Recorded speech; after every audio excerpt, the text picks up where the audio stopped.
तो मैं आप सभी का आज जो लोग सब सत्र में सहभागी हुए आप सभी का स्वागत करता हूँ और आपका अभिनंदन करता हूँ।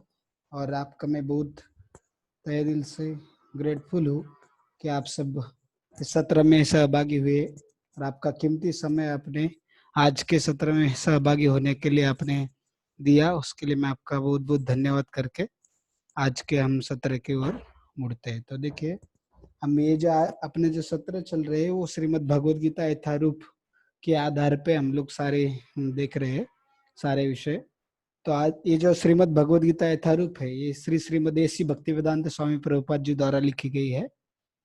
तो इसको भगवद गीता यथारूप ये पूरे दुनिया में बहुत ज्यादा फेमस है, प्रसिद्ध है बहुत। तो अभी हम लोग एक छोटी सी प्रार्थना से आज के सत्र को शुरू करते। तो श्री गुरु को प्रणाम, उस प्रणाम मंत्रा बोलते। तो मैं बोलता हूँ, आप अगर दोहरा सकते हैं मेरे पीछे या मेरे साथ में बोल सकते तो अच्छा है। ओम अज्ञानतिमिरन्धस्य ज्ञानाञ्जनशलाकया चक्षुरुन्मिलितं तस्मै श्रीगुरुवे नमः। नमो विष्णुपदाय कृष्णपृष्ठाय भूतले श्रीमते भक्तिवेदांत स्वामिनिति नामिने। नमस्ते सरस्वते देवे गौरवाणी प्रचारिणे निर्विशेष शून्यवादी पाश्चात्य देशतारिणे। जय श्री कृष्ण चैतन्य प्रभु नित्यानंद श्री अद्वैत गदाधर गौर भक्त वृंद। हरे कृष्णा कृष्णा कृष्णा हरे हरे, हरे राम राम राम हरे हरे। इसका अर्थ क्या होता है? देखिए कि मैं अपने गुरु के चरणों में प्रणाम करता हूँ जिन्होंने मेरी आंखें जो अंधकार से अंधी हो गई थी उसे खोल दिया और उसमें ज्ञान के उजाले से उसे ज्ञान के उजाले से भर दिया। तो ऐसे गुरु के प्रति, ऐसे गुरु के चरणों में मैं शत शत प्रणाम करके, कोटि कोटि प्रणाम करके उनके आशीर्वाद लेके आज के सत्र की शुरुआत करते हैं। उन्होंने जो चीजें बताई है तो उसको मैं जैसे वो बताना चाहेंगे उसी तरीके से बताने की कोशिश करूंगा। यही मेरा प्रयास रहेगा, जिससे मेरे भी हृदय का शुद्धिकरण होगा और आप सबको भी उसका फायदा मिलेगा। तो देखिए, आज का सत्र का अपना विषय क्या है? शांति प्राप्त करने के लिए स्थिर मन और अलौकिक बुद्धि कैसे प्राप्त किया जाए। तो सब जीवन में शांति प्राप्त करना चाहते हैं क्योंकि बिना शांति के सुख की प्राप्ति नहीं हो सकती। ठीक है, तो शांति प्राप्त करने के लिए दो चीजों की जरूरत है, स्थिर मन और अलौकिक बुद्धि। तो वो कैसे प्राप्त किया जाए, वो कैसे हम उसका प्राप्ति करें, वो आज के सत्र में हम चर्चा करने वाले। तो देखिए, अभी हम लोग पहले ये जो हमारा आज का विषय है ये भगवत गीता के दूसरे अध्याय के 66 श्लोक के आधार पर है। तो हम लोग उसको पढ़ते रिसाइट करते हैं। तो उससे पहले आप सब लोग रिसाइट कर सकते हैं मेरे साथ में।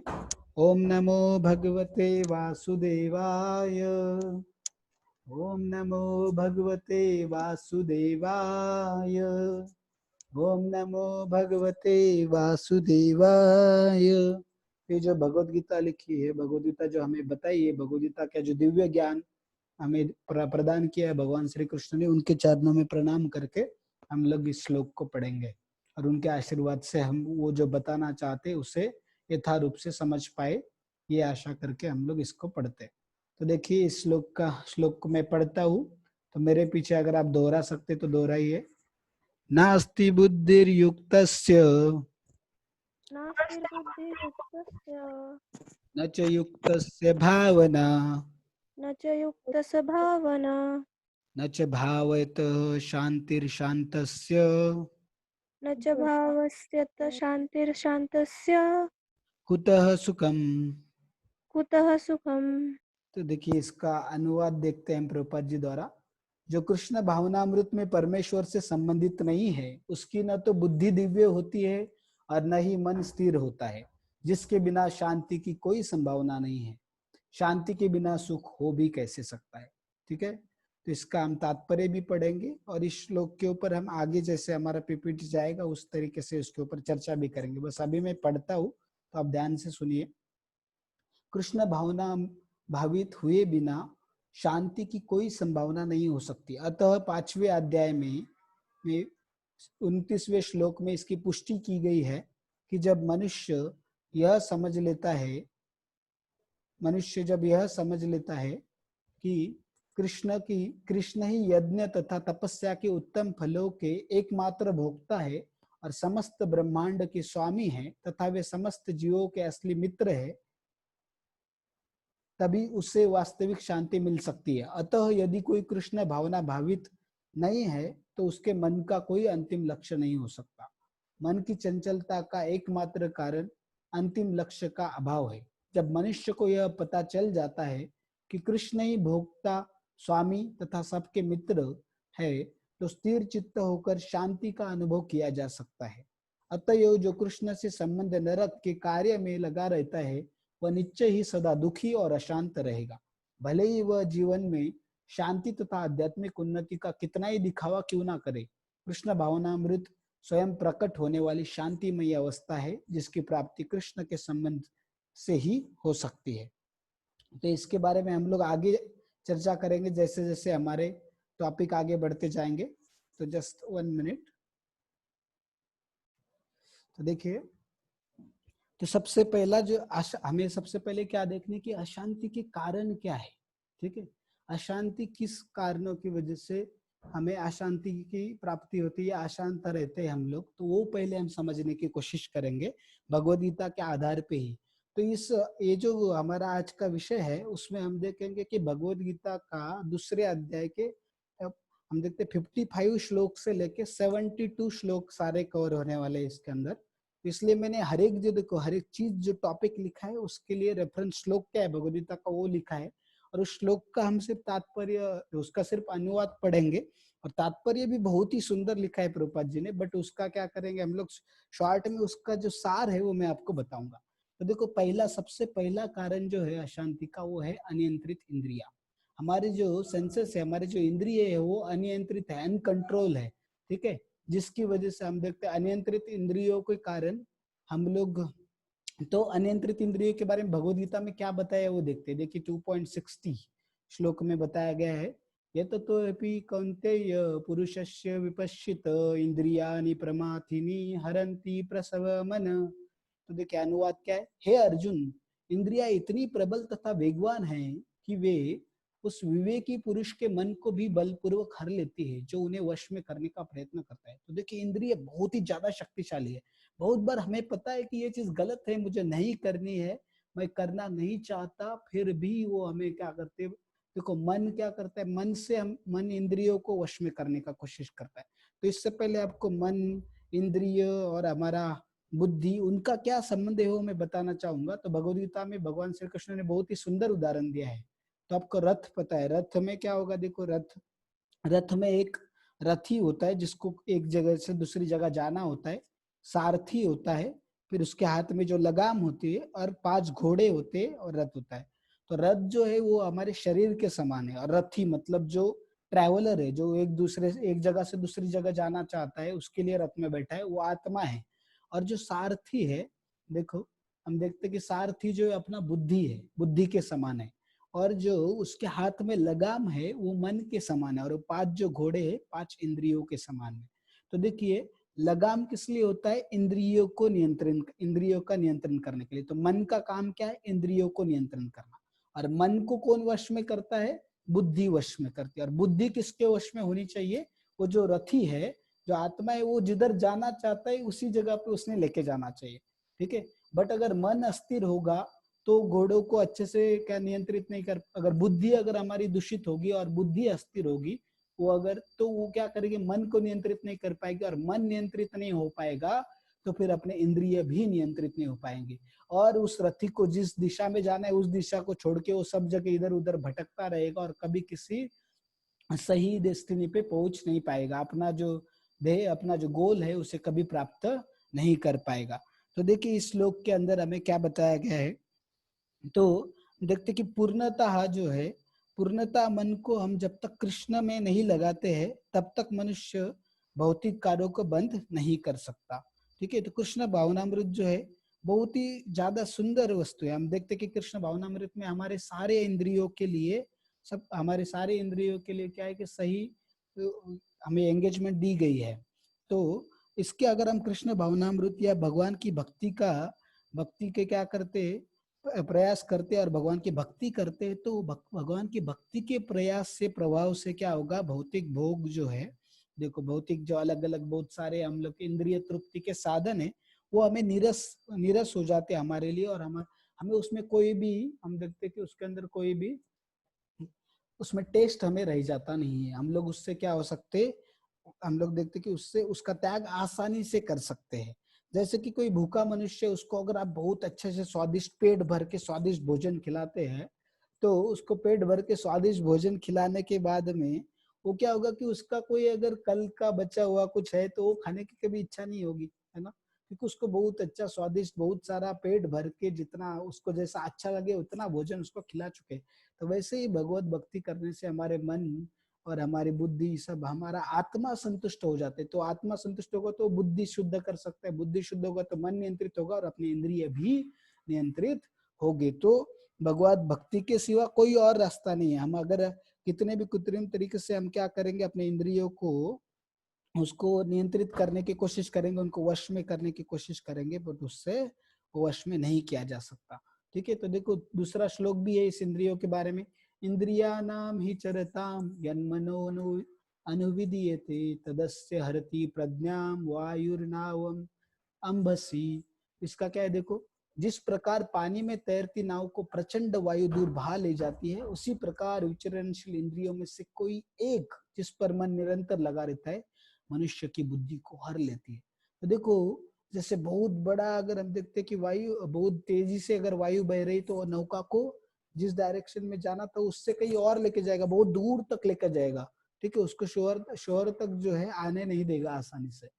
तो उसी तरीके से अपने पांचों इंद्रिय में से कोई एक इंद्रिय भी अगर भटक गया तो मन को क्या कर लेता है, वश में कर लेता है और मन को अस्थिर कर देता है, और उससे बुद्धि को भी हर लेता है, बुद्धि को भी दूषित कर लेता है। और बुद्धि का इस्तेमाल किस लिए करता है, वो इंद्रिय जो है उनको जो गलत काम कर रहे हैं उसके प्लानिंग के लिए वो बुद्धि का इस्तेमाल करता है। ठीक है, तो मन को तो अशांत करता ही करता है, बट बुद्धि का भी गलत इस्तेमाल करता है। जैसे टेररिस्ट को कोई बहुत अच्छा कोड मिल गया है ना, उसको बहुत अच्छा कर रहा है, एखादा अगर हम देखते हैं मिसाइल का अगर क्या मिल गया, उसको कोडिंग मिल गया या मिसाइल का फॉर्मूला मिल गया, तो क्या करेगा, पूरी दुनिया की तबाही का कारण बन सकता है। तो वैसे ही इंद्रिय जो है उसी तरीके से क्या करते हैं, बुद्धि का गलत इस्तेमाल करते हैं। तो देखो अगर हम हमारा मन अगर नियंत्रित नहीं होगा तो क्या क्या कितने सारे, देखिए इतने सारे जो क्राइम्स है इस दुनिया में, जितने सारे दुख है, जितनी सारी समस्या इस दुनिया की उत्पन्न हो रही है दुनिया में, उसका एकमात्र कारण है अनियंत्रित मन और दूषित बुद्धि। ठीक है, तो वो अगर दोनों नहीं होंगे तो फिर अशांति का कोई कारण ही नहीं रहेगा। तो ये इसमें हम देखते हैं, ये दो श्लोकों में हमने देखा। ठीक है, अभी नेक्स्ट देखते हैं हम लोग। दूसरा कारण क्या है, अस्थिर, ये हमने देखा पहला वाला कि अनियंत्रित इंद्रिय है, दूसरा है अस्थिर मन। तो उसके लिए देखो एक श्लोक भगवद गीता में आता है, ये जो मैंने बताया था आपको चारियट रथ का जो एनालॉजी है, वो देखिए इसमें जो ये रथी है वो क्या है कि वो आत्मा है, ये सारथी, ये जो लगाम है उसके हाथ में, वो क्या है, हम देखते हैं कि वो मन और ये पांच घोड़े पांच इंद्रियों के समान है। तो देखो रथी टेंशन में आ गया क्योंकि उसका मन नियंत्रण में नहीं है, मन वश में नहीं, तो मन भी उस घोड़ों को वश में नहीं, बुद्धि भी वश में नहीं है, मन भी वश में नहीं, तो घोड़े भी वश में नहीं है, तो वो किसी भी डायरेक्शन में भाग रहे हैं। ठीक है, तो इसके लिए देखिए श्लोक क्या आता है, ध्यायतो विषान् पुंसा संगास्तेषोपजायते संगात् संजायते काम कामात् क्रोध विजायते। इंद्रिय विषयों का चिंतन करते हुए मनुष्य की उनमें आसक्ति उत्पन्न हो जाती है, और ऐसी आसक्ति से काम उत्पन्न होता है और फिर काम से क्रोध प्रकट होता है। तो देखिए इससे क्या होता है, इसका मतलब क्या है, सपोज आपकी आंखों ने देखा कि उधर बहुत डिलीशियस गुलाब जामुन रखे हुए हैं और आपको गुलाब जामुन बहुत पसंद है, तो तुरंत मुंह में पानी आने लग जाता है और गुलाब जामुन खाने की इच्छा उत्पन्न होती है। ठीक है, तो और हमें लगता है कि मुझे खाना चाहिए, तो पहले आसक्ति हो, गुलाब जामुन को बार बार देखते रहेंगे तो आप उससे आसक्त हो जाएंगे। और दूसरा फिर आसक्त होने पे रुकता नहीं है, उधर से क्या होंगे, आपको उसकी खाने की इच्छा बहुत प्रबल होती जाएगी, और आप उधर खाने के लिए चलेंगे तो आपका मन आपको आदेश देगा कि चल, अपने पैर को बोलेगा उधर लेके चल मुझे, हाथ को बोलेगा गुलाब जामुन उठा, और मुंह में डालने ही जैसे कि, तो उस समय पे कोई तो आ गया और बोला आप खा नहीं सकते। ठीक है, ये आपके लिए नहीं बनाया, किसी और के लिए रखा गया है, तो तुरंत फिर क्रोध आ जाता है, बहुत ज्यादा क्रोध आ जाता है। ठीक है, और अगर आपको मिल भी गया तो फिर क्या होता है, एक खाने से मन संतुष्ट नहीं होता, बोलता है और चाहिए, और ग्रीड आ जाता है, फिर लोभ आ जाता है। अगर मिल गया तो लोभ, नहीं मिला तो क्रोध। हमारी तो काम मतलब क्या है कि हमारी इच्छा है, अलग अलग इच्छा। अगर हमारी इच्छा कोई इंद्रिय तृप्ति की इच्छा पूर्ण नहीं हुई तो क्या होगा, उससे क्रोध उत्पन्न होगा, और अगर पूर्ण हो गई तो उससे लोभ उत्पन्न होगा। तो दोनों में भी समस्या है, ठीक है। तो दोनों से ही हम लोग क्या होंगे, बंधे जाएंगे, भौतिक दुखों से बंधे जाएंगे, और उससे वो दुख का ही कारण बनेगा, ठीक है। ये इसमें देखो, तो इसमें क्या बताया कि सेंसेस, हमारी जो इंद्रिय है, हमें उसको क्या करना पड़ेगा, व्यस्त रखना ही पड़ेगा। हम अगर उसको, हमारे पास दो रास्ते हैं, एक तो हम क्या कर सकते हैं, उनको भगवान की सेवा में लगा सकते हैं, नहीं तो फिर अपने हम देखते हैं कि अब इंद्रिय सुखों के विषय विषय जो है, विषय भोग के इसमें लगा सकते हैं। बट समस्या क्या है कि अगर हम लोग उसको भौतिक चीजों में लगाएंगे, भौतिक विषयों में लगाएंगे, तो उससे क्या होगा कि बहुत सारी भौतिक इच्छाएं और बढ़ती जाएगी, जागती जाएगी। जैसे मैंने बोला, मिला तो आप अगर इंद्रियों को क्या करेंगे, उनको जो चाहिए, गलत चीजें अगर देंगे उनको, तो क्या होगी, वो आसक्ति उन चीजों के प्रति बढ़ती जाती है, और आपकी भौतिक इच्छाएं बढ़ती जाती है, वो कभी खत्म नहीं होती। और उससे भौतिक इच्छा से क्या होते हैं, बहुत सारे अलग अलग भौतिक समस्याएं भी उत्पन्न होती है, ठीक है। अगर कोई देखो, कोई बोलेगा मैं एक बार ही शराब, एक दो बार ही शराब पीऊंगा, पर अगर वो आसक्त हो जाएगा धीरे धीरे, तो वो इतना उस शराब पीने के लिए फिर वो चोरी करेगा, किसी का मर्डर भी करने के लिए तैयार होगा, और उसकी कोई इज्जत नहीं रहेगी सोसाइटी के अंदर। हम देखते हैं तो वो जो है आसक्ति उत्पन्न होती है, ठीक है। और उससे वो बहुत दुखी रहता है, बहुत भुगतना, सफर करना पड़ता है। तो उसको मिला तो भी भुगतता है, क्योंकि नशे में रहता है, तो कोई उसका आदर नहीं करता, कोई पीटता है उसको, कोई किधर गिरा पड़ा रहता है, ठीक है। और अगर नहीं मिला तो भी वो तड़पता है कि मुझे चाहिए चाहिए चाहिए। तो दोनों में भी उससे क्या होता है, वो सफर करता है, उसको दुख भुगतने पड़ते हैं। तो हम देखते हैं इस दुनिया में हर एक जन जो है अपने इंद्रियों का गुलाम है। हम इंसान तो छोड़ ही दो, ये देवी देवता भी जो है स्वर्ग के, वो भी इंद्रियों के गुलाम है अपने। तो वो भी इंद्रिय के गुलाम होने की वजह से भगवान कृष्ण को छोड़ के या भगवान विष्णु को छोड़ के और कोई इंद्रियों का स्वामी नहीं। इसलिए भगवान का एक नाम है ऋषिकेश, इंद्रियों के स्वामी अर्थ। अगर सच में देखें, हम इंद्रियों के स्वामी भगवान कृष्ण नहीं, तो हमारी इंद्रिय भी हमारी ओर से भी हम जैसा चाहते वैसा भी वो बर्ताव नहीं करती है। हमें कभी कभी, सबको पता है पढ़ाई करनी चाहिए, पढ़ाई में ध्यान देना चाहिए, मन लगाना चाहिए, बट मन अपना सुनता नहीं है ना। दिल तो पागल है ना, मन तो पागल है। तो पागल मनुष्य का सुनेंगे तो आपको क्या करेगा, वो इधर उधर भटकाता रहेगा, और आपको आपका जो काम करना है वो कभी करने नहीं देगा। तो देखो कि हम लोग कितना भी कृत्रिम तरीके से अपने इंद्रियों को, अगर उसको उसको क्या करेंगे, नियंत्रण करने का कोशिश करेंगे, कोई कितना भी महान व्यक्ति हो, बट एक ना एक दिन क्या होगा, वो असफल रहेगा। जैसे आप देखते, बहुत अलग बड़े बड़े विश्वामित्र मुनि के बारे में सुना होगा आपने। तो उन्होंने कितने हजारों साल तपस्या करके अपने सारे इंद्रियों को नियंत्रण में कर लिया, बट कुछ सेकंडों में जैसे ही उन्होंने, जो मेनका आई थी अप्सरा, उनके पैरों का जो वो सुना उन्होंने, पैरों में जो रहता है पैजनिया, उसका आवाज सुनते ही क्या हो गया, खत्म, सब कुछ उनके सेंस कंट्रोल चला गया। वैसे अब देखते हैं आसाराम बापू जी, बहुत सारे अलग अलग जो है, वो भी देखते हैं हम लोग कि उन्होंने इतने साल तक अपने सेंस इंद्रिय को क्या किया, नियंत्रित किया, वश में किया। बट एक छोटा सा अगर कुछ भी अगर थोड़ा एलियरमेंट आ गए, तो कंट्रोल अपने आप को, अपने इंद्रियों को वश में नहीं कर पाएंगे, और उससे क्या होगा, वो पूरे इसमें गलत चीजों में पड़ जाएंगे और लग जाएंगे। तो ये इससे हम समझ सकते हैं। पर भगवान की भक्ति में लगाया तो हम लोग क्या कर सकते हैं, सही तरीके से इंद्रियों को वश में कर सकते हैं। क्योंकि हम इसमें क्या कर रहे हैं, तो कुछ लोग क्या करते हैं, कुछ मत करो, फिर अगर देखना, जैसे गांधी जी के 3 बंदर है, बुरा देखो मत, बुरा बोलो मत, बुरा सुनो मत। बट अरे, देखना बंद नहीं कर सकते, बोलना बंद नहीं कर सकते, कान से सुनना बंद नहीं कर सकते। तो भगवत भक्ति में क्या होता है कि अच्छा देखो, भगवान का इतना सुंदर रूप देखो, भगवान के बारे में, भगवान की जो लिखी हुई किताबें है, भगवान के बारे में जो किताबें, जैसे दिव्य ज्ञान है, उसको पढ़ो, ठीक है। इससे तो वो आंखों से कर सकते, कान से भगवान की दिव्य लीलाएं सुनो, जैसे आप अभी लेक्चर सुन रहे हैं, वैसे लेक्चर सुन सकते हैं, मुख से भगवान का नाम ले सकते हैं, भगवान की लीलाओं के बारे में दूसरों को बता सकते हैं। तो वो जो है, ऐसे हम इंद्रियों को क्या करते हैं, भगवान की सेवा में पॉजिटिव इसमें लगाएंगे, तो फिर क्या होगा, हम लोग देखते हैं कि उसमें देखो, जैसे कोई ग्लास है भरा, खाली एम्प्टी ग्लास है, तो उसको अगर उसमें से जो एयर है उसको निकालना है, तो क्या करना पड़ेगा, हमें उसमें पानी भरना पड़ेगा, तो ये जो एयर है वो ऑटोमेटिकली निकल जाएगा। तो वैसे ही अगर बुरी चीजों को हमारे हृदय से निकालना है, हमें उनका अगर त्याग करना है, तो हमें क्या करना पड़ेगा, उसमें अच्छी चीजें डालनी पड़ेगी। सिर्फ हम उसको बंद करके रखेंगे तो वो एयर जाने वाला नहीं है, ठीक है। वैसे इससे हम ले इस श्लोक से सीखते। फिर नेक्स्ट देखिए, अस्थिर और दूषित बुद्धि क्या है। और आज का जो हमारा विषय है वो बहुत ही बड़ा है, बहुत ज्यादा डेप्थ में है, इसमें बहुत सारी चीजें हैं, वो एक दिन में तो खत्म होना नामुमकिन है, बट फिर भी मैं देखता हूँ कि जितने जल्दी हो सके, थोड़ा सा ज्यादा समय लगेगा, तो हम लोग जितना जल्दी हो सके उसको कंप्लीट करने का ट्राई करेंगे। तो थोड़ा सा आप संयम रखिए। हम आज ही अभी इंद्रियों के नियंत्रण के बारे में, उनको वश में लाने के बारे में सोच रहे हैं। तो आपका ये कसौटी है कि आप कितना संयम रख के लास्ट तक पूरी चीजें सीखते हैं। ठीक है, तो देखिए दूसरा कारण है अस्थिर और दूषित बुद्धि।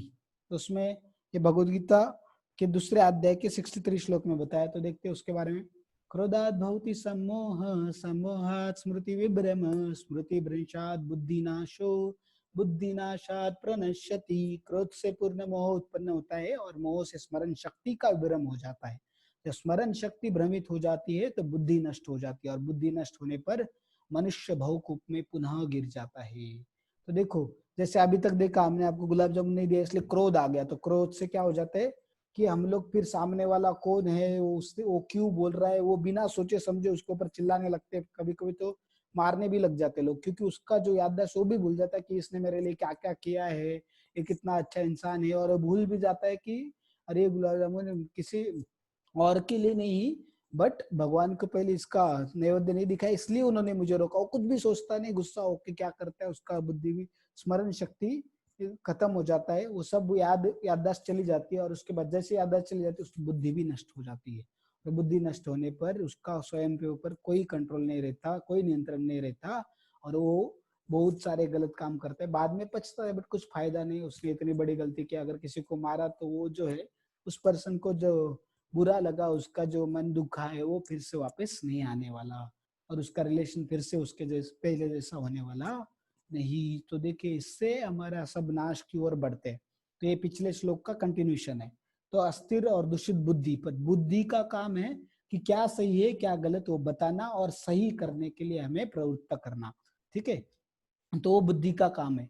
बट इधर हमें दिख रहा है कि बुद्धि ही नष्ट हो गई तो फिर कुछ सवाल ही नहीं। तो अस्थिर और दूषित बुद्धि, या ये तो ठीक है, अभी बुद्धि नष्ट हो गई है तो ये तो ठीक है, यहाँ तक ठीक है, बट क्या करते हैं इंद्रिय फिर बुद्धि को गलत रास्ते में, जैसे टेररिस्ट भी इतने अच्छे से प्लानिंग करते हैं, तो वो उनकी बुद्धि का गलत चीजें करने के लिए इस्तेमाल कर रहे हैं, तो वो सबसे डेंजरस है, सबसे ज्यादा, तो उसको दूषित बुद्धि बोला जाता है।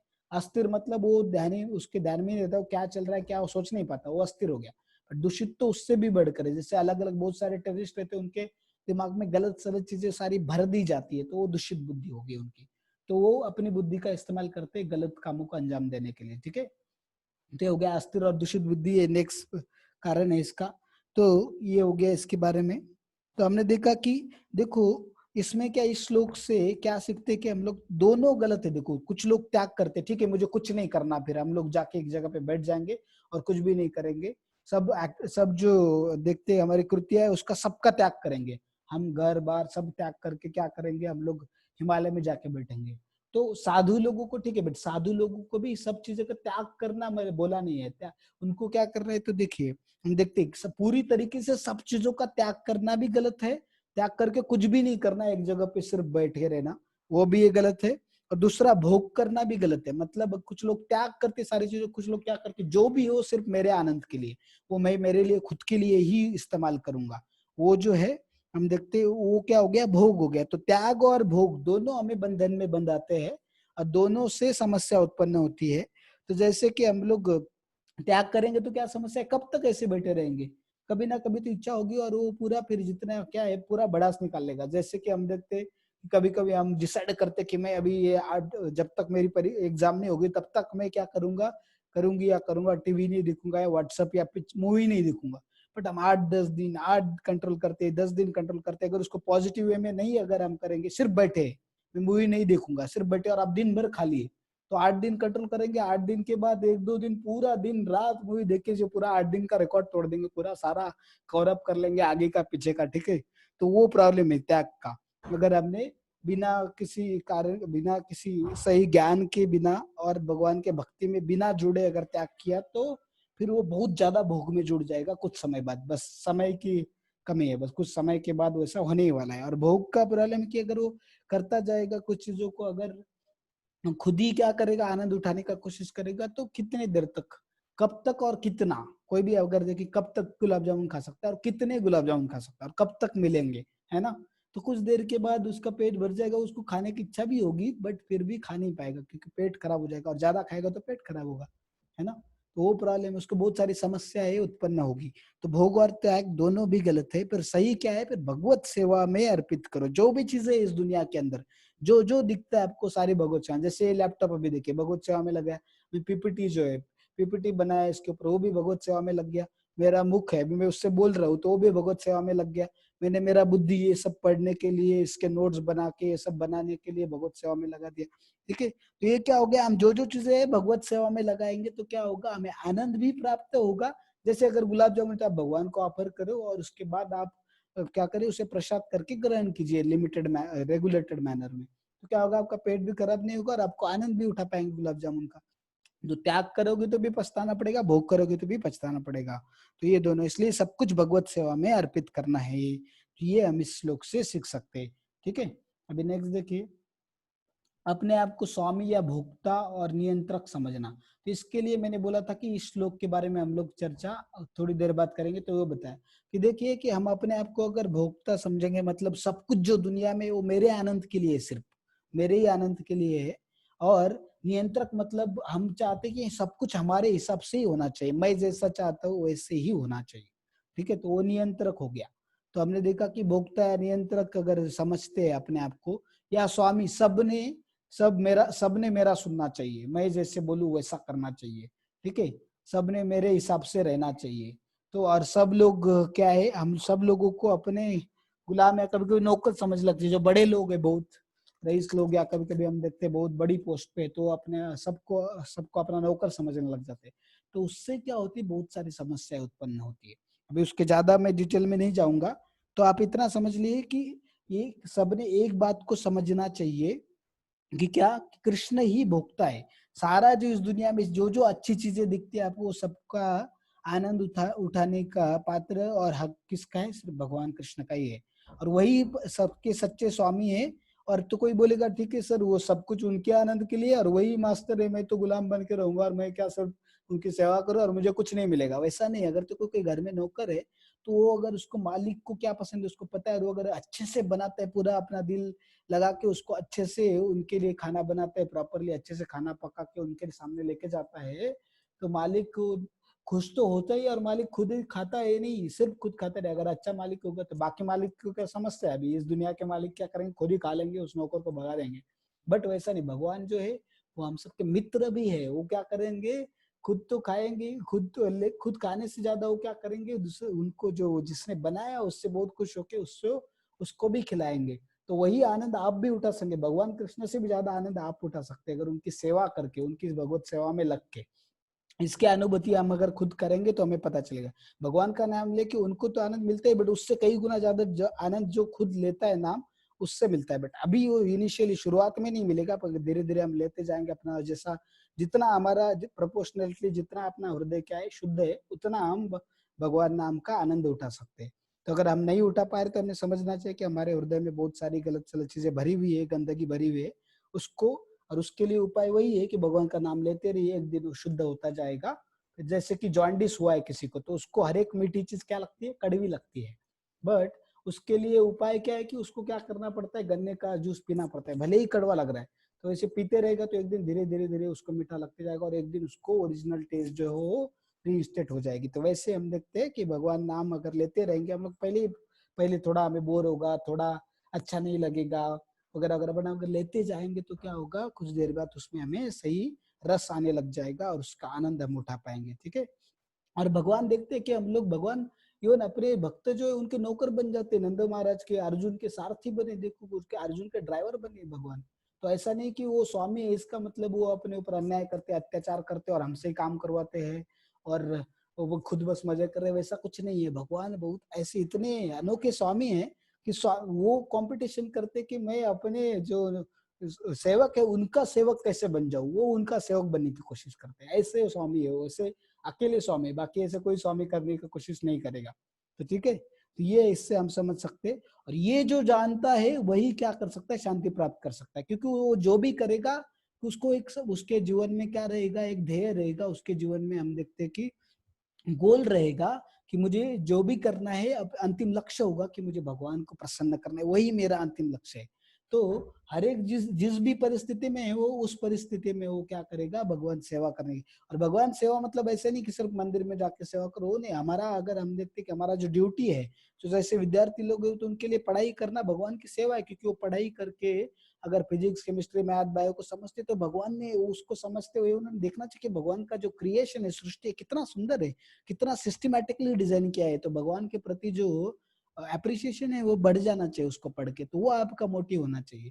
और पढ़ लिख के हम अच्छा क्या करेंगे अपनी जिंदगी में, अच्छा जॉब या सेटल हो जाएंगे, तो उससे जब पैसा आएगा तो हम क्या करेंगे उससे, हम अगर अपने जीवन में सेटल रहेंगे तो हमारा मन शांत रहेगा, और तो हम भगवान की भक्ति कर पाएंगे। अगर हमारे पास खाने के लिए पैसे नहीं तो भगवान भक्ति का किधर से, उतना हम एलिवेटेड नहीं है, हम लोग उच्च स्तर पे नहीं है कि खाने को नहीं तो भी भगवान की भक्ति कर सके। हम तुकाराम महाराज की तरह महान संत तो नहीं है ना।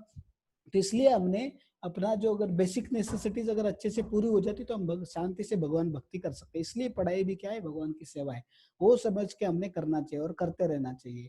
और भगवान भक्ति इसमें ये हमने समझना चाहिए, ठीक है। तो ये श्लोक का तात्पर्य 2.66 का। तो ये जो जान गया वो क्या कर सकता है, सही में शांति प्राप्त कर सकता है। तो उसको पता है कि कोई देखे या ना देखे, कोई मुझे समझ के ले या ना समझ के ले, और मुझे मार्क्स आए ना आए, पर भगवान मुझे देख रहे हैं और वो खुश हो जाएंगे अगर मैं पढ़ाई करता हूँ या करती हूँ, या मेरा अगर जो भी जॉब है वो अच्छे से करता हूँ या करती हूँ, तो क्या है, भगवान खुश हो जाएंगे उससे, क्योंकि वो देख रहे हैं मैं उनके लिए कर रहा हूँ, बाकी किसी के लिए दिखाने के लिए नहीं कर रहा हूँ या नहीं कर रही हूँ। तो वो अगर कुछ अगर उनसे तो कुछ छुपा नहीं, हो तो मेरे हृदय में ही स्थित है, तो सब जानते हैं मैं किस लिए कर रहा हूँ, कितना किया क्या नहीं किया, वो सब वो जानते हैं, ठीक है। तो इसलिए फिर वो उसको कुछ उसको सफलता मिली या हम देखते फेल्योर मिले, वो कभी दुखी नहीं होगा और मरोज या डिस्करेज नहीं होगा। इससे हम ये समझ सकते, तो ये भगवान की भक्ति में लगेंगे तो। नहीं तो अगर हम खुद के लिए करते रहेंगे तो हम कभी शांति प्राप्त नहीं कर सकते, क्योंकि अगर क्या होगा, हमें कुछ ज्यादा बहुत ज्यादा मार्क्स मिले तो हम प्राइड में जाएंगे और पढ़ाई कम करें फिर से कमाने वाले हम, सफलता की जगह असफलता प्राप्त होगी। या अगर असफलता हुई तो हम बोलेंगे हमें असफलता ही मिलती है, हम डिस्करेज हो जाएंगे, और ठीक है, डिस्करेज हो जाएंगे। इसलिए क्या करेंगे, डिस्करेज होके हम लोग वो छोड़ देंगे करना, ठीक है। तो अभी इस पे ज्यादा समय नहीं है अपने पास, मैं आगे चलता हूँ। ये हो गया इसके बारे में, दूषित बुद्धि भी हो गया हमारा। तो इसमें देखो ये वाला 2.63 के बारे में बताया क्या मैंने, कि इसमें जो नेक्स्ट देखते हैं, चलो उसमें भी ज्यादा समय नहीं है अपने पास। तो अभी शांति की जरूरत ही क्यों है, मैंने बोला बिना शांति के सुख की कोई संभावना नहीं, ठीक है। हम देखते कि शांति नहीं है तो सुख की प्राप्ति, उसके लिए देखो 2.64 ये श्लोक में क्या बताया गया है, तो देखते हैं हम लोग उस श्लोक के अंदर क्या बताया गया है। थोड़ा सा समय समय अपना बहुत ज्यादा हो गया, बट थोड़ा बाकी है अभी, थोड़ा होने के बाद हम लोग रुक जाएंगे और 15-20 मिनट, बस 15 मिनट ज्यादा से ज्यादा। देखिए बिना शांति के सुख की कोई संभावना नहीं, तो उसमें श्लोक पढ़ते हैं हम लोग। राग द्वेष मुक्तस्तु विषयान इंद्रिय शरण आत्मवैश्वर विधि आत्मा प्रसाद अधिगच्छति।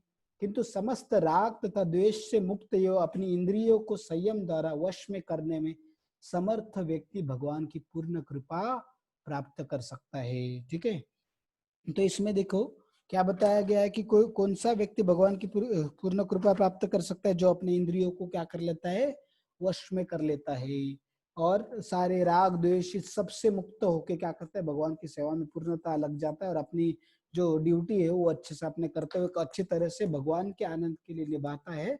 उससे उसके फलों की चिंता ना करते हुए उसको भगवान की कृपा प्राप्त होगी, फिर उसको असफलता मिले या सफलता मिले फिर भी उसको भगवान की क्या होगी, तो हम देखते हैं कि कृपा प्राप्त होगी। नेक्स्ट देखिए शांति कैसे प्राप्त करें। अभी ये हमारा ये अभी तो हमने समस्याएं देखी, क्या क्या समस्या अशांति के कारण क्या थे वगैरह वगैरह, और उसमें थोड़े थोड़े हमने सॉल्यूशन भी देखे, बट अभी हम थोड़े प्रैक्टिकल सॉल्यूशन आए वो देखते हैं। तो फिर सबसे विनती है मेरा कि अपना ऑडियो ऑफ ही रखे, अपना ऑडियो ऑन ना करे। तो देखिए अभी स्थिर मन क्या है, तो हम पहले देखते हैं कि स्थिर मन क्या है। उसमें भगवद गीता के दूसरे अध्याय के हम देखते 56 श्लोक में बताया गया है। तो हम देखते स्थिर मन क्या है। दुखेषु अनुदिग्न मना सुखेषु विगत स्पृह वितराग भय क्रोध स्थित धीर मुनि उच्यते देखते हैं कि इसमें क्या बताया है। देखो, जो त्रय तापों के होने पर भी मन में विचलित नहीं होता अथवा सुख में प्रसन्न नहीं होता, और जो आसक्ति तथा भय तथा क्रोध से मुक्त है, वह स्थिर मन वाला मुनि कहलाता है। ठीक है, तो इसका मतलब देखो, तीन ताप कौन से है कि अपने मन और शरीर से, मन शरीर बुद्धि से जो हमें दुख होते हैं, जो समस्या होती है, उसको हम एक ताप बोलेंगे। दूसरा ताप अन्य जीवों से जो होता है ना, मच्छर है या बाकी लोग हमें चिल्लाते हैं, अपना इंसल्ट करते हैं वगैरह वगैरह, तो उससे जो होता है वो दूसरा ताप है। तीसरा जो है भूकंप, कोरोना, सुनामी, ऐसे जो है वो नेचुरल कैलेमिटीज, वो तीसरा ताप है। तो ये तीन तापों से जो विचलित नहीं होता, या सुख में बहुत ज्यादा प्रसन्न नहीं होता, या दुख में बहुत ज्यादा दुखी होके वो अपने आत्महत्या करने का सोचता नहीं है, या क्रोध या भय, इस सबसे क्या होता है, मुक्त होता है। जो बहुत डरा हुआ रहते, कुछ लोग बहुत गुस्से में रहते, वो जो है, तो इन सबसे जो परे है वो क्या है, उसका मन स्थिर है, ऐसे कहा जाता है। तो हमें देखो बहुत दूर जाना है अभी, स्थिर मन प्राप्त करना बहुत दूर की बात है, बट अभी हमें थोड़ा थोड़ा अगर एटलीस्ट हमें थ्योरेटिकली पता है, तो हम एटलीस्ट उसको क्या करेंगे, प्रयास कर पाएंगे। तो भगवान बोलते क्या है कि प्रयास करना है हमें। एक है प्रयास और डिटैचमेंट, है ना। तो उससे भौतिक इंद्रिय सुख से डिटैचमेंट, हमें उससे त्याग करना है, और हमें क्या करना है, प्रयास करते रहेंगे, तो हम भी एक दिन ये स्थिति क्या कर सके, प्राप्त कर सके। तो देखो, अगर ऐसा कोई व्यक्ति है तो उसके जीवन में कष्ट आए तो वो क्या सोचता है। तो ये देखो, वो जो मुनि है स्थिर मन वाला, वो जानता है कि वो क्या जानता है, वासुदेव सर्वमिति समात्मा सुदुर्लभ। श्री कृष्ण वासुदेव ही सब कुछ है, वो जानता है। इसलिए वो किसी भी बात की चिंता नहीं करता, सब कुछ उनके मर्जी से होता है। तो और वो मेरे परम मित्र है, परम वेल्विशर है, तो हम देखते हैं कि वो क्या शुभ, हम देखते हैं कि हितैषी है, परम हितैषी है, तो इसलिए वो मेरे साथ कुछ भी बुरा होने नहीं देगी, इसके ऊपर उसको पूर्ण भरोसा होता है। और देखते हैं कि हम लोग कष्ट, या अगर वैसे व्यक्ति के जीवन में कष्ट आते तो वो क्या सोचता है कि ये भी भगवत कृपा है, भगवान की कृपा है कि मैंने तो बहुत सारे पाप किए हुए, इसलिए मुझे तो बहुत सारे दुख आने चाहिए थे, पर भगवान ने उसको कम करके मुझे थोड़े से ही दुख दिए। इसलिए वो विचलित नहीं होता, और भगवत भक्ति करते रहता है, और अपनी कर्तव्य को अच्छे तरीके से निभाता रहता है। या अगर उसके जीवन में सुख आया तो वो क्या करता है, देखिए, वो क्या समझता है कि ये सुख क्या है, कि मैं तो सुख क्या प्राप्त ही नहीं हूँ, मैं तो इतना बुरा इंसान था पिछले जन्म में, या पिछले जन्म में इतनी बुरी चीजें की है, अभी भी मैं बहुत सारे, मेरे से कितने सारे जाने अनजाने में पाप होते रहते।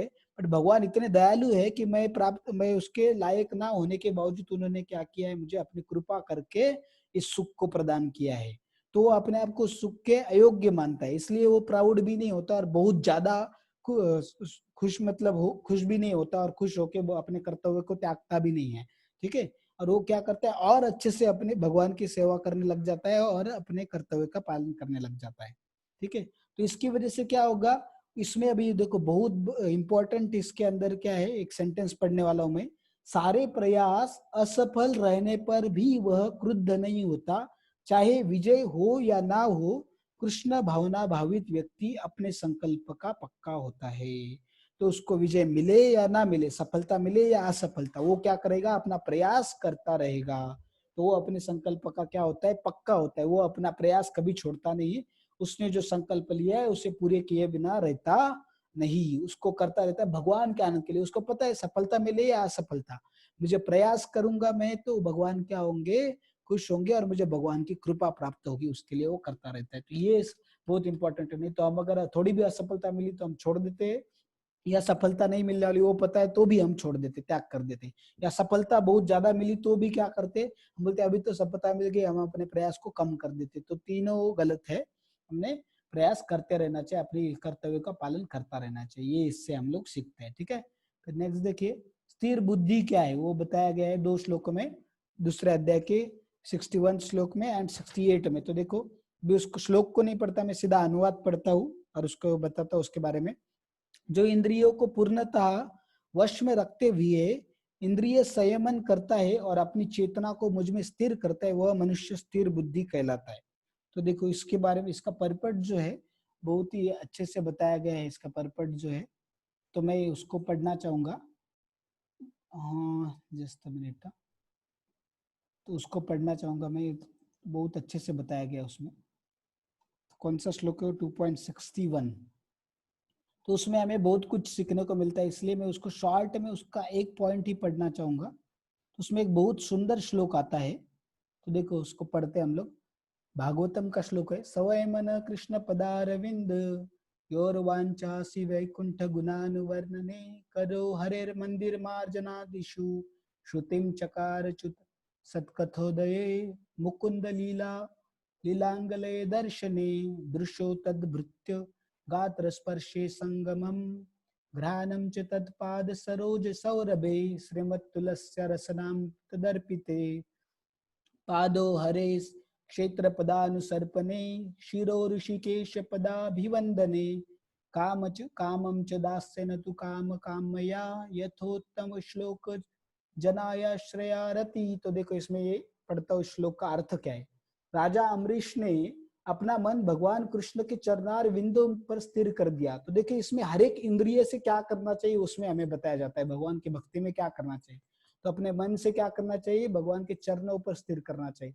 अपनी वाणी भगवान के धाम की चर्चा करने में लगा दी, अपने कानों को भगवान की लीलाओं के सुनने में, अपने हाथों को भगवान का मंदिर साफ करने में, अपनी आंखों को भगवान का स्वरूप देखने में, अपने शरीर को भक्त के शरीर का स्पर्श करने में या उनके चरण स्पर्श करने में, अपने नाक को भगवान के चरणार विंद पर भेंट किए गए फूलों की गंध सूंघने में, अपनी जीभ को उन्हें अर्पित तुलसी दलों का आस्वाद करने में या प्रसाद का आस्वादन करने में, अपने पावों को जहां जहां भगवान के मंदिर है उन स्थानों की यात्रा करने में, अपने सिर को भगवान को नमस्कार करने में तथा अपनी इच्छाओं को भगवान की इच्छाओं को पूरा करने में लगा दिया। और इन गुणों के कारण वे भगवान के मत पर भक्त बन गए। ठीक है, तो ये इसके डिटेल बहुत ज्यादा है, बट हम लोग ज्यादा डिटेल में ना जाते क्योंकि समय बहुत कम है, इसलिए मैं देखो आगे चलता हूँ। तो इसमें हमने देखा कि इसके अंदर जो है कि हमने क्या करना चाहिए, अपने सारी इंद्रियों को सिर्फ भगवान की भक्ति में हम अगर से भगवान की भक्ति अपने कर्तव्य करते हुए अगर उनको भगवान की भक्ति में लगाएंगे तो उसी बल के आधार पे इंद्रियों को वश में किया जा सकता है। अन्य कोई रास्ता नहीं है इंद्रियों को वश में करने का। तो हमें अपने कर्तव्य अच्छे से निभाते हुए भगवान की भक्ति करनी है, तो उससे हमें अपने इंद्रियों को क्या कर सकते हैं, वश में ला सकते हैं। ठीक है, आइदर यू एंगेज देम और दे विल एंगेज यू। आप उनको व्यस्त करो या वो आपको व्यस्त कर देंगे गलत कामों में। ठीक है, तो आप उनको सही चीजों में भगवत भक्ति में लगाओ और अपने कर्तव्य पालन में लगाओ, नहीं तो वो आपको गलत चीजों में जरूर लगाएंगे, क्योंकि खाली नहीं बैठ सकते इंद्रिय। ठीक है, जैसे कि इसमें एक उदाहरण दिया है कि अगर आग लगती किसी कमरे में तो क्या होता है, उस कमरे के अंदर जितनी भी चीजें है उन सबको जला के खाक कर देती है। वैसे अगर हम भगवान की भक्ति करेंगे, भगवान के ऊपर मन को हमारे अगर केंद्रित करेंगे तो क्या होगा, भगवान का जो पवित्रता है वो अपने अंदर की, अपने हृदय के अंदर जो अपवित्रता है उस सब अपवित्र का क्या करता है, नाश कर देगा। ठीक है, इसमें बताया। फिर नेक्स्ट श्लोक का देखो, उसमें क्या, अतः हे महाबाहु, जिस पुरुष की इंद्रिया अपने अपने विषयों से सब प्रकार से विरत होकर उसके वश में है, उसी की बुद्धि निसंदेह स्थिर है। ठीक है, उसकी बुद्धि निसंदेह स्थिर है। तो इसमें देखिए अभी, तो इसका तात्पर्य क्या है कि जो व्यक्ति यह हृदयंगम कर लेता है, मतलब अपने मन में ठान लेता है और समझ लेता है और उसको अपने मन में बिठा लेता है कि मानवीय प्रयासों से नहीं, हम अपने खुद के प्रयासों से नहीं, बल्कि प्रामाणिक गुरु, आध्यात्मिक गुरु होंगे, तुकाराम महाराज, प्रभुपाद जी, ऐसे अनेक आध्यात्मिक जो प्रामाणिक गुरु है, उनके मार्गदर्शन के तहत, उनके गाइडेंस के तहत अपनी सारी इंद्रियों को अगर हम भगवान के दिव्य प्रेम भक्ति में लगाते हैं तो इंद्रिय तृप्ति करने की जो बहुत सारी बहुत ज्यादा बलवान शक्तियां हैं उनको हम क्या कर सकते हैं, वश में ला सकते हैं। और अगर उनको वश में ला पाएंगे तो अपनी बुद्धि स्थिर होगी, अलौकिक होगी, और वही व्यक्ति सही में मोक्ष का अधिकारी कहलाता है। वही व्यक्ति मोक्ष की प्राप्ति कर सकता है, वही व्यक्ति भगवत धाम की प्राप्ति कर सकता है। अन्य कोई व्यक्ति भगवत धाम की प्राप्ति नहीं कर सकता, ये इस श्लोक में बताया गया है। ठीक है, तो देखो नेक्स्ट, इंद्रिय दमन द्वारा स्थिर मन और अलौकिक बुद्धि की प्राप्ति। तो ठीक है, इंद्रिय को अगर हम कंट्रोल में करते हैं, इंद्रियों को वश में कर लेते, तभी अपना मन स्थिर होगा और तभी हमारी बुद्धि, हमें क्या होगा, अलौकिक बुद्धि की प्राप्ति हो सकती है। तो देखो उसमें देखते हैं फिर हम लोग इंद्रिय तृप्ति। अगर देखो हमें क्या करना है, सबसे पहला चीज है कि इंद्रिय तृप्ति, विषय भोग, जो गलत चीजें का आस्वादन करने की जो इच्छा है उसको त्यागना है। ठीक है, और मन को हमें जो भगवत भक्ति की जो चीजें है उस कृतियों में क्या करना है, अपने मन को संतुष्ट रखना है, उस मन अपने मन को उसमें लगाना है, पूरी तरीके से उसमें लगाना है। और अगर हम ऐसा करेंगे तो हमें दिव्य चेतना की क्या होगी, प्राप्ति होगी। तो देखिए श्लोक में क्या बताया, श्री भगवान ने कहा कि हे पार्थ, जब मनुष्य मनोधर्म से उत्पन्न होने वाले इंद्रिय तृप्ति की समस्त कामनाओं का परित्याग कर देता है और जब इस तरह से विशुद्ध हुआ, उसका मन आत्मा में संतोष प्राप्त करता है, तो वह विशुद्ध दिव्य चेतना को प्राप्त करता है और उसे स्थित प्रज्ञ कहा जाता है। तो देखिए इसमें बताया जाता है कि कोई अगर भगवान की भक्ति करता है तो उसमें सारे अच्छे गुण आ जाते हैं और बुरे गुणों का अपने आप नाश होने लग जाता है। ठीक है, तो और कोई अगर अभक्त है तो अपने मन से चलता है, देखो अपने मन से, मन की जो इच्छा है, इसमें क्या करता है भक्त, सिर्फ भगवान की इच्छा से चलता है, भगवान को जो आनंद देगा, भगवान के लिए जो खुशी देगा, उसी चीजों में वो लगा रहता है। बट अभक्त जो खुद के आनंद के लिए लगा रहता है, तो क्या होगा, देखते मन मन उसका जो मन बोलेगा वो करता रहता है ना। मन की सुनो, बहुत लोग बोलते हैं दिल की सुनो, बट वो पागल है और वो पूरा गंदा है, वो अस्थिर है, तो उसका सुनेंगे तो हमें वो जरूर हमारे लिए बहुत सारी समस्या उत्पन्न करेगा। तो देखो मनोधर्म से कल्पित विषय वासनाओं को हमें त्यागना है और अपने आप, तो अगर हम भगवान की भक्ति करेंगे तो अपने आप में ही बुरी चीजें क्या होगी, ये विषय वासना जो हमारी बुरी इच्छाएं है, बुरा जो अपने अंदर काम क्रोध लोभ मोह है, वो अपने आप ही नष्ट हो जाएगा। ठीक है, और कोई अगर महान भक्त है जैसे तुकाराम महाराज है, तो वो अपने आप को भगवान का शाश्वत दास समझ के अपने आप में ही क्या रहता है, संतुष्ट रहता है और भगवत भक्ति में ही संतुष्ट रहता है। उसके अंदर कोई विषय वासना नहीं होती, विषय वासना उसके नजदीक भी भटकती नहीं है। ठीक है, ये पहला हो गया।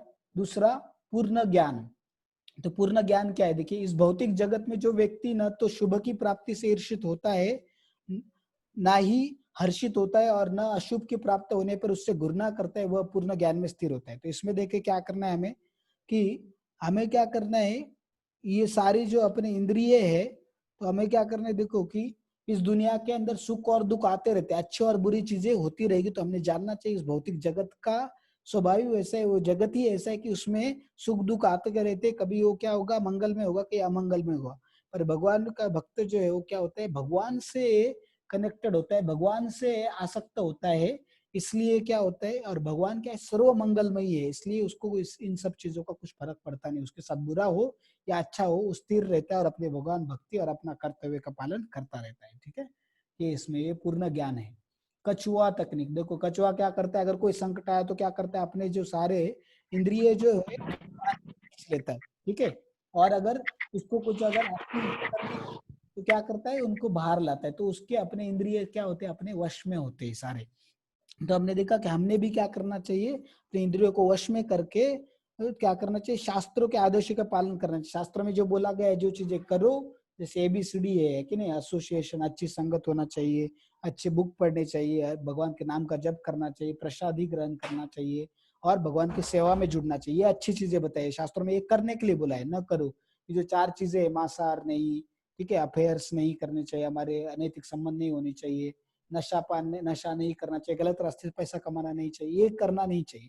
और जब तक हम शास्त्रों में जो चीजें न करो बोला है और जो करो बोला है उसका पालन नहीं करते, तब तक हम भगवत भक्ति में स्थिर नहीं हो सकते और अपने दुखों का अंत नहीं हो सकता और शांति की प्राप्ति नहीं हो सकती। ठीक है, उसके बाद क्या है, देखो उत्तम रस। तो इसमें बताया गया है कि देखो देहधारी जीव इंद्रिय भोग से भले ही निवृत्त हो जाए, पर उसमें इंद्रिय भोग की इच्छा बनी रहती, लेकिन उत्तम रस के अनुभव होने से ऐसे कार्यों को बंद करने पर वह भक्ति में स्थिर हो जाता है। जैसे किसी विद्यार्थी को बहुत अच्छा मूवी देखना बहुत अच्छा लगता है, उसको बहुत वीडियो देखने अच्छे लगता है यूट्यूब पे, बट क्या है कि अगर देखते कि उसकी कल एग्जाम है, परीक्षा है, तो इसलिए वो आज नहीं देखेगा, भले ही वो देख नहीं रहा, बट उसके अंदर इच्छा है, वो इच्छा खत्म नहीं हुई। ठीक है, तो ऐसी इच्छा अगर हमें उसको त्याग करना है तो क्या करना पड़ेगा, उससे उच्च रस में, उत्तम रस की जब हमें आस्वादन होगा, जैसे कोई बाम्बू को क्या कर रहा है, उसको चूस रहा है, उसको दबा रहा है, बट उसमें से क्या होगा, कुछ जूस ही नहीं निकलेगा, बट अगर उसने गन्ना खाया तो दोबारा कभी बाम्बू खाने का नाम भी नहीं लेगा। तो ऐसे भगवत भक्ति करके हमें जब उच्चतम रस की प्राप्ति होती है, उच्च आनंद प्राप्त होता है, तो ये जो भौतिक आनंद है, भौतिक विषय आनंद को हम आसानी से क्या कर सकते हैं, गलत आनंद को त्याग कर सकते हैं और भक्ति में फिर तब हम स्थिर हो जाते हैं, जब हमें क्या होता है, हम कुछ सालों तक अच्छे से भगवान की भक्ति करते रहते, तो हमें उच्च आनंद की, उत्तम रस की प्राप्ति होती है, जिससे हम सारी विषय वासनाओं का त्याग कर सकते हैं। ठीक है, तो ये इसमें हमें समझना चाहिए। तो देखो कि इसमें अभी इस श्लोक का क्या कंक्लूजन है, किंतु जिसने कृष्ण भावनामृत के पथ पर प्रगति के क्रम में परमेश्वर कृष्ण के सौंदर्य का रसास्वादन कर लिया है, उसे जड़ भौतिक वस्तुओं में रुचि नहीं रहती। जो भगवान भक्ति में, भगवत भक्ति में और भगवान के सौंदर्य का, उनके गुणों का, उनके लीलाओं से आसक्त हो जाता है, उससे भगवान की भक्ति करते करते वो नेचुरली आसक्त हो जाता है, तो उसकी भौतिक वस्तुओं में या भौतिक आनंद में कोई रुचि नहीं रहती और वो सारे दुखों से और सारे अशांति के कारण से मुक्त हो सकता है। फिर हम देखते हैं कि आखिरी है भगवान की पूर्ण कृपा। तो किंतु समस्त राग तथा द्वेष से मुक्त एवं अपनी इंद्रियों को स्वयं द्वारा वश में करने में समर्थ व्यक्ति, मैंने बताया कि आखिरी का हम अपने कितने भी प्रयास करें, कितना भी ज्ञान से सारी चीजें पता कर ले, अब कितने भी टेक्निक्स यूज कर ले अपने इंद्रियों को वश में करने का, बट जब तक भगवान की कृपा नहीं होती तब तक हम अपनी इंद्रियों को पूर्ण तरीके से वश में नहीं कर सकते, क्योंकि वो ऋषिकेश है, वो इंद्रियों को स्वामी है। इसलिए हमने उनकी सेवा में जुड़ना चाहिए और उनसे प्रार्थना करना चाहिए कि भगवान मेरी इंद्रियों को वश में कीजिए और आपकी सेवा में लगा दीजिए। ठीक है, ये आखिरी रास्ता है। फिर उसके बाद देखिए हम देखते हैं कि बुद्धि स्थिर कैसे करें। बुद्धि स्थिर कैसे करना है इसमें बताया है।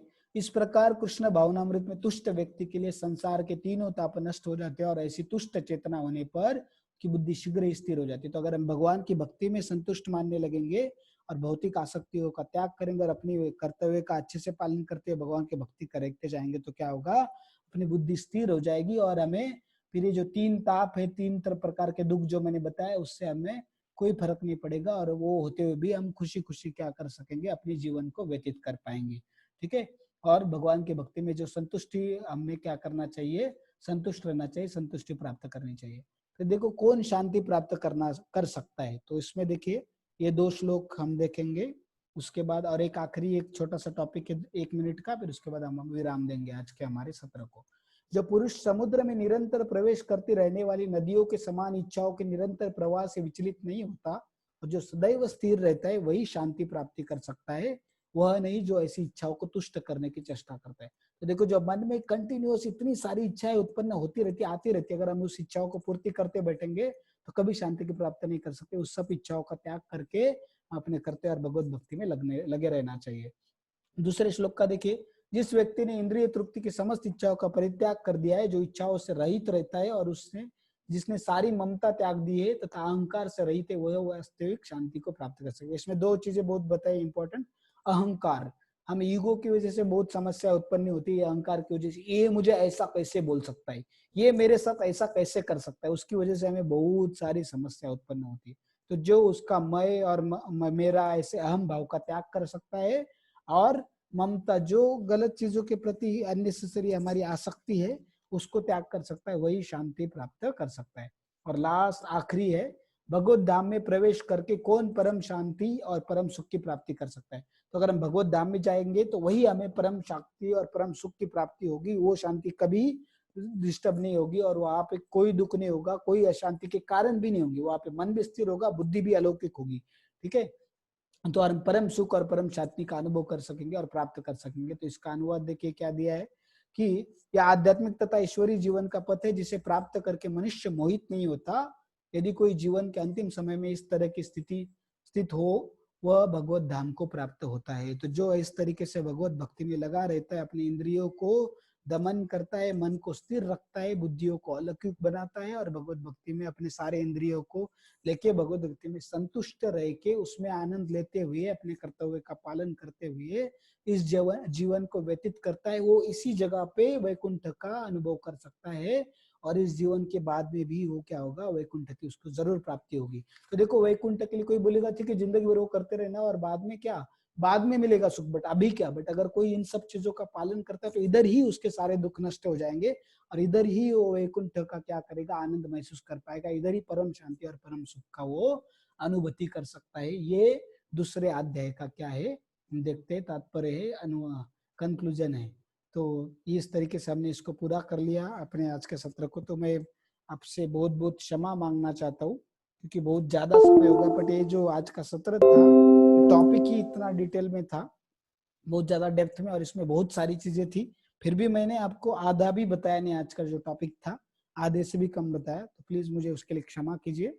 अगली बार से हमारे जो टॉपिक है इतने बड़े नहीं रहेंगे और अगर बड़ा रहेगा तो हम 2 में डिवाइड करेंगे और 2 सत्रों में लेने की कोशिश करेंगे।